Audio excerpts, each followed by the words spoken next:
ఒక దర్శనాన్ని చేతబట్టుకొని ప్రాంతానికి వచ్చి ఏమీ లేకుండా కుంటకు వచ్చాం మేము. ఒకప్పుడు పడిన ప్రయాస ఉందని ఇక్కడ అందరికి కొంతమంది బిడ్డలు ఎరిగిన వారే ఖాళీ నడకన పరిచయం ప్రారంభించాను. నడుచుకుంటే ఎన్నో అనుభవాలు నా జీవితంలో ఉన్నాయి. తిండి లేని దినాలు నా జీవితంలో ఎన్నో అనుభవించాను. ఎవరైనా అన్నం పెడితే బాగుండి ఒక్క పూట భద్రంగా బ్రతుకుదాం అనుకున్న దినాలు నా జీవితంలో చాలా ఉన్నాయి. అవన్నీ తలపోసుకుంటే ఒక గుండె వేదనకరమైన పరిస్థితులు. కానీ దేవుడే మమ్మల్ని నీలాంజనమైన పునాదులు వేస్తూ నడిపిస్తున్న ఒక కథలు చెప్పబడిన పునాది వేశాడండి మాకు. మా బంధువులు ఎవరు ఆదరించే వాళ్ళు ఎవరు లేరు. కానీ మా నాన్న, నేను చిన్న వయసులో ఒక భయంకరమైన ప్రమాదం సంభవించింది.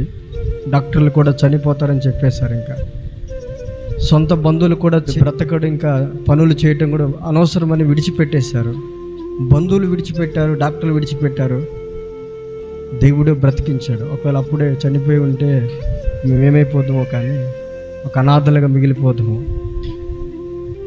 దేవుడు వయసుని పొడిగించి దేవుని సేవకుడికి ఇన్ని సంవత్సరాలు, ఇంచుమించు 25 సంవత్సరాలు ఆయుష్ పొడిగించి సంఘం కట్టబడిన తర్వాత పరలోకం తీసుకెళ్ళారండి.